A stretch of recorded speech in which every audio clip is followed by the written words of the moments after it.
Perkenalkan nama saya Sinta Priani. Saya Sinta Kanjaya. Saya Nadila Berlian. Saya Zahwan Keisha. Di sini kami akan mempresentasikan tentang pengendalian terhadap tindakan personel dan budaya, dan yang kedua ada ketaatan sistem pengambilan.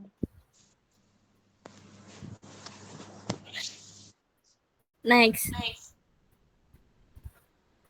Yang pertama itu ada pengertian sistem pengendalian manajemen.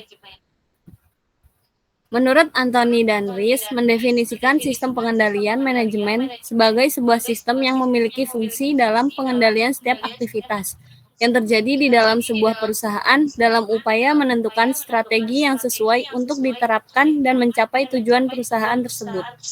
Next. Yang kedua ada karakteristik pengendalian. Yang pertama ada berfokus pada program dan pusat tanggung jawab. Yang kedua itu ada untuk tujuan kontrol, manajemen menggunakan dua jenis data diantaranya daya direncanakan dan data akrual. Data direncanakan terkait perkiraan, anggaran, rencana kegiatan di masa yang akan datang. Yang ketiga ada proses kontrol merupakan rangkaian tindakan seperti pemrograman, penganggaran, pemantauan, mengevaluasi, menganalisis, dan melaporkan.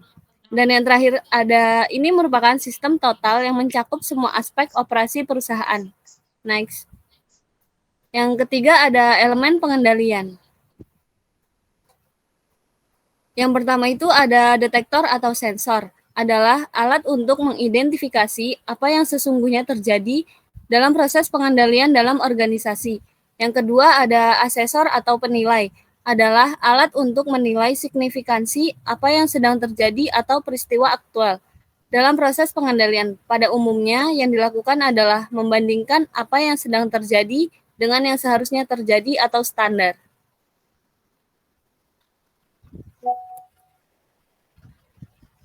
Yang ketiga ada efektor atau pelaksana.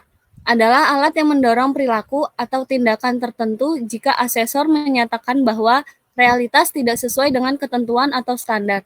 Elemen tersebut kadang disebut dengan feedback atau umpan balik. Yang keempat ada communication network atau jaringan komunikasi, adalah transmisi informasi dari detektor dan asesor atau asesor dan efektor. Next. Definisi pengendalian. Menurut Siswanto 2016, pengendalian manajemen adalah suatu usaha sistematik untuk mendapatkan standar kinerja dengan sasaran perencanaan, desain sistem, umpan balik informasi, membandingkan kinerja aktual dengan standar yang telah ditetapkan, menentukan apakah terhadap penyimpangan dan mengukur signifikansi penyimpangan tersebut, dan mengambil tindakan perbaikan yang diperlukan. Hal tersebut untuk menjamin bahwa semua sumber daya perusahaan yang sedang digunakan sedapat mungkin secara lebih efektif dan efisien guna mencapai sasaran perusahaan.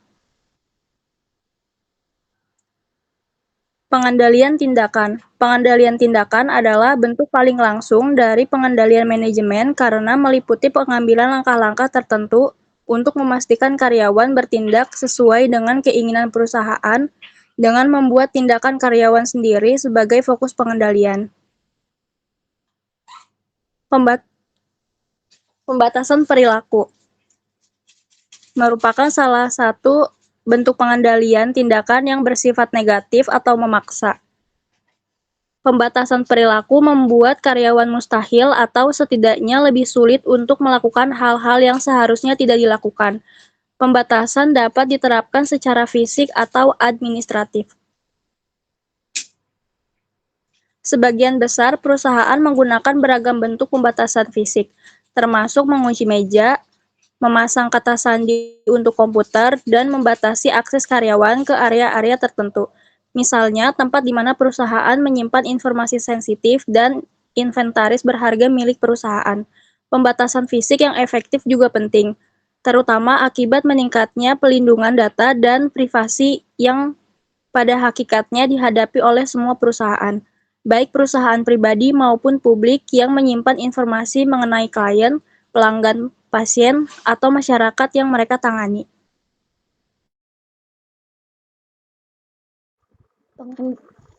Pengendalian personel.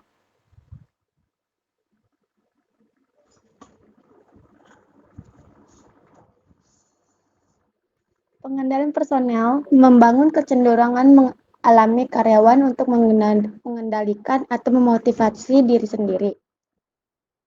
Pengendalian personel memiliki 3 tujuan. Yang pertama, ada beberapa pengendalian personel membantu mengklarifikasi harapan. Artinya, pengendalian ini membantu memastikan bahwa setiap karyawan memahami keinginan perusahaan. Yang kedua, beberapa pengendalian personal membantu memastikan tiap karyawan melakukan pekerjaan dengan baik, memiliki kemampuan dan sumber daya yang untuk melakukan pekerjaan mereka.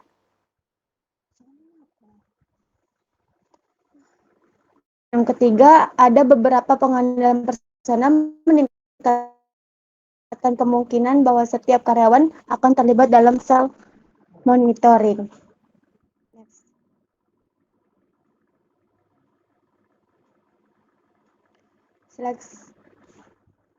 Seleksi dan penempatan. Perusahaan mencurahkan seluruh waktu dan upaya untuk menyeleksi dan menempatkan karyawan. Seleksi karyawan sering meliputi pengecekan referensi terhadap karyawan baru yang dalam beberapa tahun terakhir telah ditingkatkan oleh banyaknya perusahaan sebagai respon terhadap meningkatkan kekhawatiran dan keamanan tempat kerja. Menurut survei tahun 2010 oleh Society for Human Resource Management, sekitar 73% perusahaan besar menyatakan bahwa mereka selalu memeriksa catatan kriminal para pelamar kerja, sementara 19% lainnya hanya melakukan pemeriksaan demikian untuk menyeleksi kandidat pekerjaan. Next. Pelatihan adalah secara umum lainnya untuk meningkatkan kemungkinan karyawan melakukan pekerjaan dengan baik. Pelatihan dapat memberikan informasi yang bermanfaat mengenai tindakan atau hasil seperti apa yang diharapkan oleh perusahaan dan cara terbaik untuk melaksanakan sesuatu tugas. Pelatihan juga dapat memberikan dampak motivasional yang positif sebab karyawan dapat diberikan rasa profesionalisme yang lebih besar dan mereka seringkali lebih terpancing untuk melakukan pengerjaan tersebut mereka pahami. Pengendalian budaya.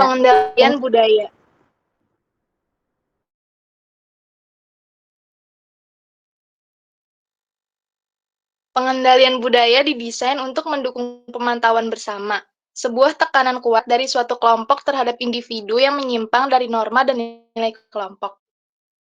Pada beberapa budaya kolektivitas seperti Jepang, intensif untuk menghindarkan segala sesuatu yang dapat mempermalukan diri sendiri dan keluarga merupakan hal yang terpenting. Pengendalian budaya kuat yang ditimbulkan oleh proses pemantauan bersama juga terdapat perusahaan tunggal. Pengendalian budaya akan bekerja paling efektif jika anggota kelompok memiliki ketertarikan sosial atau emosional antara satu sama lain. Ketatnya sistem pengendalian. Ketatnya sistem pengendalian merujuk pada sejauh mana organisasi menerapkan aturan, prosedur, dan mekanisme kontrol untuk memastikan bahwa kegiatan operasional sesuai dengan tujuan dan rencana yang telah ditetapkan. Sistem pengendalian manajemen dirancang untuk mengelola risiko, memastikan akuntabilitas, dan mencapai efisiensi dalam pencapaian tujuan perusahaan. Kesimpulan, dengan adanya sistem pengendalian manajemen yang ketat, organisasi dapat mengelola risiko dengan lebih baik, meningkatkan akuntabilitas, dan mencapai efisiensi operasional. Kesimpulan ini menunjukkan bahwa organisasi memiliki struktur manajemen yang kuat dan terorganisir untuk mencapai tujuan dan memastikan keberlanjutan serta pertumbuhan yang berkelanjutan. Sekian dari kelompok kami, kurang lebihnya mohon maaf. Wassalamualaikum warahmatullahi wabarakatuh.